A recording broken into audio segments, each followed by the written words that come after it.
오늘은 구원에 관한 설교입니다. 2부 때는 말씀이 한 7, 8분 정도 짧기 때문에 1부 때 여러분에게 조금 더 길게 구원에 관해서 말씀을 드리려고 합니다. 어느 시어머니가 입원을 하고 며느리가 시어머니를 간병을 하는데 소변 검사하잖아요. 그래서 소변 검사를 시어머니 소변을 들고 이제 며느리가 검사실로 갖다 준다고 이렇게 가다가 미끄러져 가지고 쏟아버렸어요. 근데 이 시어머니가 평소에 엄했던가 봐요. 그래서 시어머니가 너무 무서워서 어떡할까 고민하다가 할 수 없이 자기 오줌을 받아다가 뭐 별일 있겠나 하고 대신 갖다 준 거예요. 며칠 뒤에 의사 선생님이 놀란 얼굴로 시어머니 방에 들어오더니 아주머니 기적이 일어났습니다. 뭔 기적입니까? 할머니 임신하셨어요. 그럼 세상의 모든 것은 다 드러납니다. 감추인 것이 하나도 없어요. 다 드러납니다. 언젠가 하나님의 불꽃 같은 시각 앞에서 우리의 숨은 죄도 드러나고요. 우리의 감추인 것도 다 드러나기 때문에 하나님의 심판대 앞에서 소망이 있는 인생은 하나도 없고 의인이라고 의인의 상을 받을 사람도 하나도 없지만 그러나 우리에게 소망이 있는 것은 이 복음이 있고 예수 그리스도께서 우리를 위하여 대신 죽으셨다는 것, 그 피 안에서 우리가 씻음받고 나음받은 인생이라는 것. 그래서 우리가 먼저 알아야 될 것은 죄 안에 갇힌 우리가 얼마나 소망이 없고 내가 얼마나 하나님 앞에 죄인인가를 먼저 알고 그래서 하나님의 긍휼과 자비를 구하는 심령마다 바로 그 속에서부터 영생이 시작되고 구원이 시작된다 하는 것이죠. 여러분, 죄라는 것의 원래 의미는 하나님과 단절된 겁니다. 하나님을 떠나는 거예요. 헬라어로는 하마르티아, 그래서 화살을 쐈는데 관역이 정확한 관역으로 날아가지 않고 어긋나 버린 거예요. 엉뚱한 방향을 향하여서 활이 날아가는 것, 관역을 빗나갔다는 것이죠. 우리의 영원한 인생의 목표 대신 하나님을 바라보지 않고 하나님을 향하지 않고 그 주님을 향하여 걸어가지 않고 죄를 향하고 돈을 향하고 세상의 정욕과 쾌락을 쫓아서 탕자처럼 방황하는 모든 인생은 죄 아래 갇혔다 하는 것입니다. 생명의 근원 대신 하나님과 단절되고 분리된 인생은요, 지금은 산 것 같지만 점점 죽어가는 거예요. 마치 뿌리 없는 꽃이요, 지금은 살아있는 것 같지만 그게 며칠 지나고 한두 주 지나면 다 말라 죽어가는 것처럼 하나님 떠나는 인생이 20년을 더 살고 50년을 더 살 수 있을지 모르지만 그는 영혼의 죽음을 향해서 점점 영혼은 말라져가고 황폐해져가고 시들어져가고 죽어져 간다 하는 것입니다. 전에 옛날에 동물의 왕국을 한번 봤을 때 그 코끼리 새끼가 한 마리가 어미를 잃어버렸어요. 코끼리가 무리 생활을 하잖아요. 그러니까 얘가 엄마를 잃어버리고 무리를 잃어버린 거예요. 그래서 얘가 이렇게 막 떠돌다가 다른 무리 속에 자기 무리인 줄 알고 들어갔는데요. 아, 코끼리들 냉정하대요. 코끼리들 머리가 좋잖아요. 그럼 걔를 받아주질 않아요. 그래가지고 아주 천덕꾸러기가 되는 거예요. 그래도 지가 살겠다고 막 쫓아다니는데 결국은 며칠 뒤에 밤에 쫓겨나가지고 혼자 버려지는 거예요. 그러니까 하이에나 떼가 기다렸다는 듯이 쫓아와가지고 그 한 마리를 잡아먹어버리는 거예요. 덩치가 커도 혼자니까 살아갈 수가 없는 것이죠. 근데 그 코끼리 새끼는 실상은 언제 죽은 겁니까? 엄마를 잃어버렸을 때부터 이미 죽어가기 시작한 것이죠. 탕자가 집을 나가고 아버지를 떠났을 때 그가 방탕하고 사치하고 그가 엉망진창의 인생이 되리라는 것은 이미 예정된 여정 아닙니까? 그래서 하나님과 단절된 인생은 죽을 수밖에 없고 사망의 그늘로 점점 들어갈 수밖에 없다는 것입니다. 우리는 하나님을 알아야 나를 아는 것이죠. 여러분, 고아로 자란 사람이 아무리 그가 인생의 성공 가도를 달리고 많은 것을 가지게 되었다고 하더라도 그렇게 자란 사람이 어느 순간은 친부모를 찾게 되는 거죠. 왜 그렇습니까? 내가 내 친부모를 찾아야 그 친부모를 통해서 내가 누군지 비로소 알게 되는 것이고 그 속에서 내 인생의 뿌리를 발견해야 그 친부모 속에서 나를 온전히 알 수 있기 때문입니다. 마찬가지로 진짜 우리 인생이 누구인지 내가 누군지 알려면 우리의 창조자 되시고 우리를 지으신 하나님을 만나야 되는 겁니다. 우리는 하나님을 만나고 그 하나님이 나를 바라보시는 그 사랑의 눈빛 아래서 나를 찾을 때 내가 얼마나 소중한 존재이고 얼마나 사랑받는 존재인지 알게 되는 것이고요. 세상을 창조하시고 우리 인생을 지으신 하나님을 발견할 때 우리 인생이 어디서 와서 어디로 가고 그리고 우리가 무엇을 위해 살아가야 하는지 온전히 알 수 있는 것은 하나님 안에서만 깨닫게 된다는 것이죠. 그래서 사도 요한은 요한복음 17장에서 영생은 곧 유일하신 참 하나님과 그가 보내신 자 예수 그리스도를 아는 것이다. 영원한 생명은 하나님을 아는 것이고 그 하나님이 이 땅에 보내신 예수 그리스도를 아는 것에서부터 영생은 시작된다 하는 것이죠. 아빠를 곁에 둔 아들은 든든한 것이고요. 엄마가 곁에 둔 딸아이는 염려할 것이 없는 겁니다. 세상에는 수많은 염려와 근심과 걱정이 사방에서 우리를 삼키려고 하지만 우리를 창조하시고 우리를 위해 대신 죽으신 하나님을 알고 예수 그리스도를 알게 되면은 우리는 그분을 신뢰할 수 있는 것이죠. 영생은 압니다. 하나님을 아는 것이고 예수님을 아는 것이다. 여기서 이제 안다라는 단어가 히브리어로는 야다, 헬라어로는 이제 기노스코, 이 둘 다 부부의 알을 얘기하는 단어입니다. 여러분, 남편이 아내를 아는 것처럼 아내가 남편을 아는 것처럼 그렇게 우리가 하나님을 알 때 그 속에서 영생이 있다 하는 것이죠. 여러분, 가만히 보면 우리 아내분들, 내가 내 남편을 더 잘 알아요, 남편 어머니, 시어머니가 남편을 더 잘 알아요? 우리 여기 오늘 젊은 분들 앞에 앉으셨는데 내가 내 남편을 더 잘 압니까? 시어머니가 더 잘 압니까? 아내가 더 잘 알죠. 10년, 15년만 살아도 아내가 더 잘 알죠. 남편도 마찬가지예요. 장모님이 아내를 잘 몰라요. 내가 아내를 더 잘 아는 것이죠. 저는 그런 생각도 해봤어요. 천국 딱 갔더니 여러분, 만약에 천국이 아니라 만약에 그 남편 비슷한 사람을 10명을 이렇게 세워놓고 다 가리고 요 손만 요렇게 내놔가지고 손만 요렇게 보고 남편을 알아맞춰라. 그러면 알겠어요, 모르겠어요? 모르는 사람들은 이 결혼 생활에 뭔가 문제가 있는 거고 정상적인 결혼 생활 하게 되면 남편 손을 보고 어떻게 남편을 모르겠어요? 당연히 알 수밖에 없죠. 아마 제 손 보고 우리 집 사람은 100% 알아맞을 거예요. 이거라고 이거. 땀이 많아서 축축하고 눅눅하고 아주 뭐 어떻게 손이 2개가 되겠어요? 다른 사람 손이랑 비슷하겠어요? 알 수밖에 없죠. 근데 그런 생각을 해봐서 천국에 갔더니 예수님 비슷한 분 10분을 세워놓고 알아맞혀야 천국 들여보내준다 그러는. 그럼 어떻게 해요? 알 것 같아요? 모를 것 같아요? 영생은 예수님을 아는 거래잖아요. 그분의 음성을 듣고 그분과 동행하고 그분의 사랑의 깊은 곳에서 때로는 밤을 새면서 주님과 함께 대화하며 예배하고 평생 주님과 동행한 사람은 예수님을 알 수밖에 없는 것이죠. 특별히 그분이 나를 얼마나 사랑하시고 나를 위해서 하나님이 아들을 주시기까지 이 세상을 사랑하시고 나를 사랑하신다는 그 사랑을 알 때 그 속에 이미 영생은 이루어져 있다는 것. 그 말씀을 말씀하시는 거죠. 성경은 하나님의 러브스토리입니다. 사람은 사람의 대상을 선택하지만 하나님은 사랑의 대상을 창조하십니다. 그래서 하나님은 이 세상을 사랑으로 가득 채우셨어요. 여러분, 온 세상이 사랑으로 충만한 겁니다. 여러분, 봄에 이렇게 꽃이 많이 피잖아요. 꽃이 왜 핍니까? 사랑의 열매를 맺으려고 꽃을 피우는 거예요. 그 꽃 위를 날아다니는 나비들, 잠자리들 다 그냥 짝을 이루어갖고 쌍을 이루어갖고 사랑의 세레나데 춤을 추면서 날아다니는 거 아닙니까? 낮에 매미가 그렇게 울어대는 것도 사랑 때문이고 밤에 여치가 그렇게 울어대는 것도 사랑 때문이고요. 온 세상은 사랑으로 가득 차 있는 겁니다.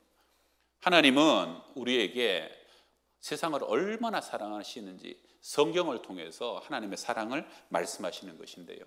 그 하나님의 사랑의 이 성경이 66권으로 굉장히 두껍지만 이걸 줄이고 또 줄이면 뭐가 됩니까? 요한복음 3장 16절 한 절이 되는 것이죠.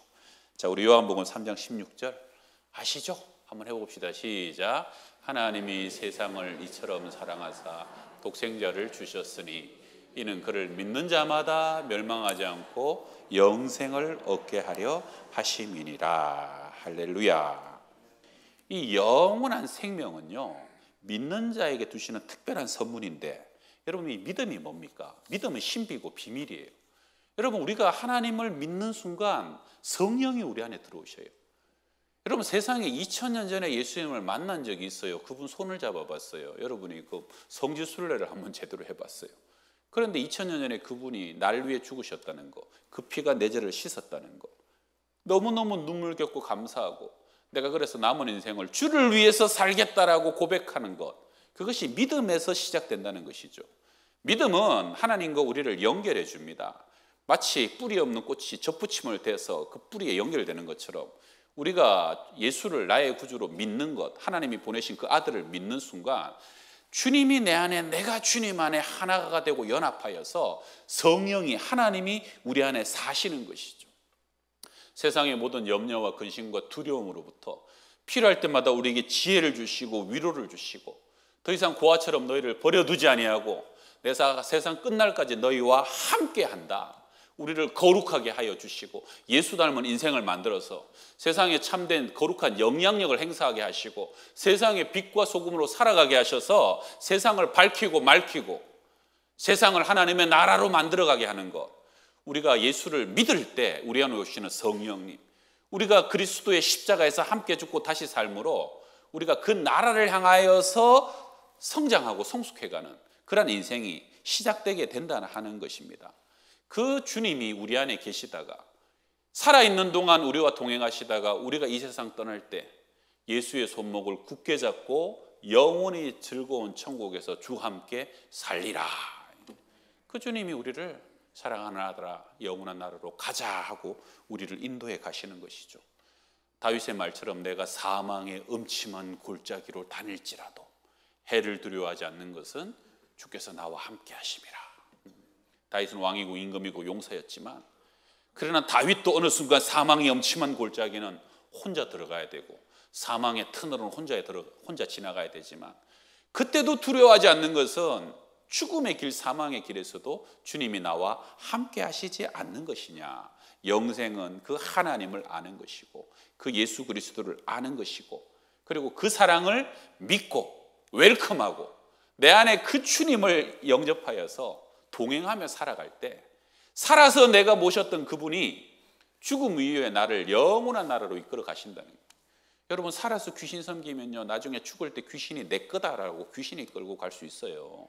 살아서 죄를 섬기면 죄의 대가대로 사망의 길을 걸어가는 거예요.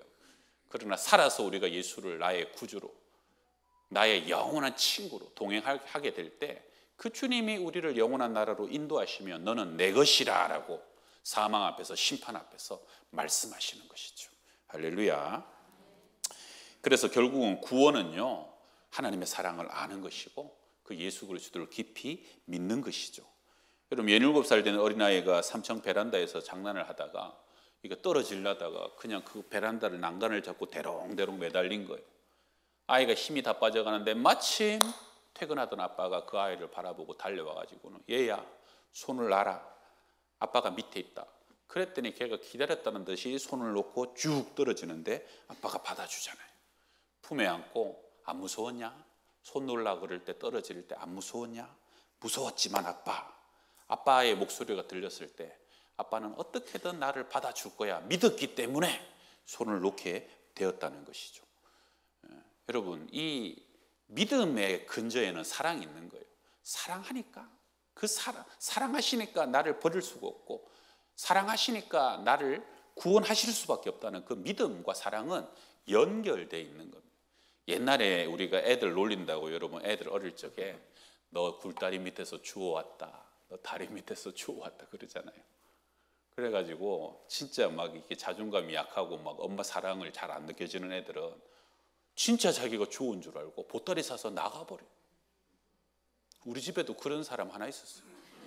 그래가지고 보니까 자기는 막 피부 색깔도 까맣고 자기는 막 형제들과도 조금 다르게 생긴 것 같고, 다른 애들은 말쑥한데 막 코도 계속 혼자 올리고, 그래서 어이구 이거는 다리 밑에서 주워와가지고 막 자꾸 농담으로 하니까 진짜 주워온 줄 알고 어느 날 자기 엄마 찾으러 간다고 보따리 사갖고 다리 밑으로 가버려요. 그런 거 집집마다 가는 거 있었잖아요. 그러니까 이게 나는 왜 이렇게 태어났을까? 나는 누구인가? 그런데 어느 순간 옛날 엄마 사진을 보니까 옛날 엄마 사진 얼굴이 꼭 나랑 똑같이 생겼단 말이에요. 좋은 거 아니네. 나 엄마 딸 맞네. 참 웃긴 얘기죠. 여러분, 우리도 정말 내가 하나님의 구원받은 자녀가 맞을까? 내가 천국 갈 수 있을까? 그런 고민되시는 분들, 여러분, 어느 순간 하나님이 우리의 창조주시고 아버지라는 믿음으로 시작되고요. 그리고 20살 되고 25살 된 딸이 엄마가 내 엄마가 아닐 거라고 고민하고 아빠가 내 아버지 아닐 거라고 고민하는 자녀가 어디 있습니까? 어느 순간 그 사랑 안에 자라가고 신뢰가 쌓이고 믿음이 쌓여가니까 그 사랑이 그 관계를 확정하는 것이고요. 우리도 영적으로 하나님과의 사랑이 우리의 구원을 확정하게 되는 겁니다.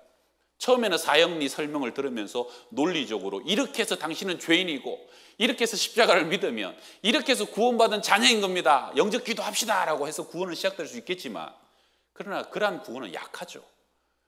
어느 순간 그 속에서 사랑이 자라고 자라가서 하나님은 절대로 나를 포기할 수도 없고 버릴 수도 없고 사망의 엄침한 골짜기에서도 나를 품에 안고 영원한 천국으로 인도하실 수밖에 없다는 그 사랑을 확정하는 순간 더 이상 구원 때문에 흔들리지 않고 의심하지 않고 그 사랑이 우리의 구원을 완성해 주게 되는 겁니다. 그래서 하나님이 세상을 이처럼 사랑하사 독생성자 아들을 주시기까지 너를 사랑하고 나를 사랑했는데 어떻게 그 사랑이 끊어지겠으며 그 사랑이 무효가 되겠으며 어쩌게 그 사랑을 의심할 수 있겠냐 하는 것이죠. 절대로 우리를 심판대 앞에 두지 않으시고 죄는 미워하시지만 우리 인생을 사랑하시는 주님께서 아들을 죽여서 대신 십자가를 지심으로 우리를 구원하셨다는 그 놀라운 사랑을 믿고 의지하면서 그 믿음으로 혹시 오늘 여기 계신 분 중에도 구원의 확신이 없고 구원이 흔들리시는 분, 하나님의 깊은 사랑을 예배 속에 삶 속에 말씀 속에 알아가심으로 정말로 나보다 나를 더 사랑하시고 내 부모보다 나를 더 사랑하시는 하나님이 나를 버리지 않고 떠나가지 않고 영원한 아버지 나라로도 인도하신다는 그 구원의 확신 가운데 거하시기를 주의 이름으로 축원합니다. 1830년 미국의 앤드류 잭슨 대통령 재임 시기에 있었던 일입니다. 이 앤드류 잭슨 대통령은 $20 속에 있는 저분이 앤드류 잭슨 대통령이에요. 저분이 재임 시절에 조지 윌슨이라는 사람이 우편물을 훔치는 사람을 발견하고 권총으로 어떻게 하다가 쏴 죽입니다. 그래서 현장에서 사람을 죽였기 때문에 체포돼 가지고 사형 언도를 받게 되죠. 그런데 그가 우편물을 훔치는 강도를 쏘았다는 것 때문에 정사기 참작되어 가지고 앤드류 대통령이 그에게 특별히 사면장을 내리면서 그가 무죄로 풀려나게 됩니다. 그런데 문제는 뭐냐면 이 윌슨 자신이 그 사면장을 거부해요. 나는 사람을 죽였기 때문에 용서받을 수 없다는 거예요. 그래서 자기가 못 받아들이는데 대통령의 사면장이 있으니까 그대로 그냥 풀고 내보내야 되느냐, 이걸 어떻게 해야 되느냐, 결국은 대법원까지 가게 되는데 대법원에서 고민을 하다가 마지막에 수석 판사 요한 마샬이 유명한 판결을 이렇게 내립니다. 사면장은 하나의 종이 쪽지이나 그 가치는 받아들이는 사람에 의해서 죄는 용서되는 것이다. 만약 사면을 거절한다면 용서받을 길은 없다. 그래서 조지 윌슨은 결국은 스스로가 용서할 수 없었고 그 사면장을 받아들이고 무죄를 믿지 않았기 때문에 그 엄청난 사면이라는 은혜에서 제외돼서 어느 날 형장의 이슬로 처형받고 죽임을 당하게 되었다는 겁니다. 여러분, 믿음으로 하나님의 엄청난 은혜와 그 사랑을 받아들이는 사람마다, 그를 믿는 자마다 멸망치 않고 영생을 얻게 한다는 겁니다. 구원은 만약에 여러분 10억 주고 구원 사가라 그러면 사겠어요, 안 사겠어요? 우리 세 가지 보고 10억 주고 구원 사라면 사겠어요, 안 사겠어요? 10억이 없어요.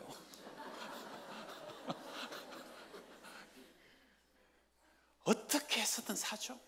빚을 내고 어떻게 해서든 10억 주고 내 아들을 천국 보낼 수 있다면, 10억 주고 내 딸을 천국 보낼 수 있다면 안 사겠어요? 저게 돈이 없는 것 같아서 안 사겠어요? 네. 네. 어떻게든 사죠. 근데 왜 구원이 공짜입니까? 구원은요 10억으로 살 만큼 싼 게 아니에요. 너무 비싸요. 너무 고귀해요. 사람이 돈으로 주고 살 수 없는 게 구원이기 때문에 하나님께서 믿는 자에게 거저 주시는 은혜인 것을 믿으시길 바랍니다. 구원을 여러분 몇백억을 주고 몇천억을 준다고 구원받을 수 있겠습니까? 받을 수 없는 거예요. 구원은요, 하나님의 아들 되신 예수 그리스도를 죽인 대가로 그 피로 우리가 받은 것이기 때문에 온 세상과도 바꿀 수 없는 은혜인 것을 믿으시길 바랍니다. 자, 우리 옆 사람 손 한번 잡고 이렇게 축복합시다.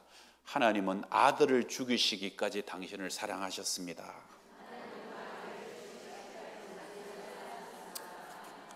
늘 그 사랑 안에 거하시고 그 사랑을 떠나지 마시길 바랍니다.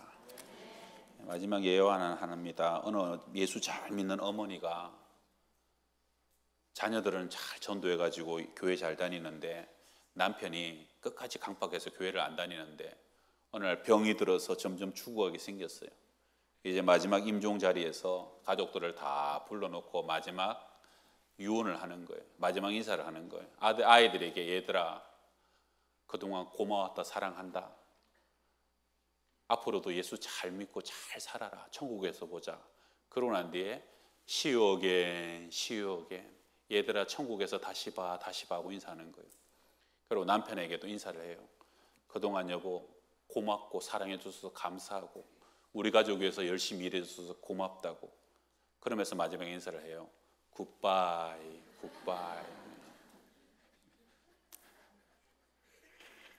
남편이 깜짝 놀라서 왜 애들한테는 See you again 그러고 나한테는 굿바이 하냐고. 천국에서 볼 수 없기 때문에. 당신은 오늘 보는 것이 마지막이기 때문에. 그래서 남편이 그 자리에서 나도 예수 믿겠다고. 나도 당신을 천국에서 다시 보겠다고. 그리고 우리가 지금은 웃으면서 얘기를 하지만요. 이것은 웃고 넘길 만한 그러한 얘기가 아닙니다. 믿음이 없으면 소망이 없는 거예요. 이 땅에서 인연이 끝나는 거예요. 그러나 믿음 안에 있는 자는 지구 끝에 있는 사람이라도 한 가족이 되고 한 아버지를 모시고 한 성령 안에 영원한 하늘나라의 백성이 되고 형제 자매가 된다는 것이죠. 그 구원의 은혜가 저와 여러분에게 있고 오늘 특별히 2부 예배 때 오는 새 가족에게 이 구원의 은총이 꼭 임하기를 주의 이름으로 축원합니다.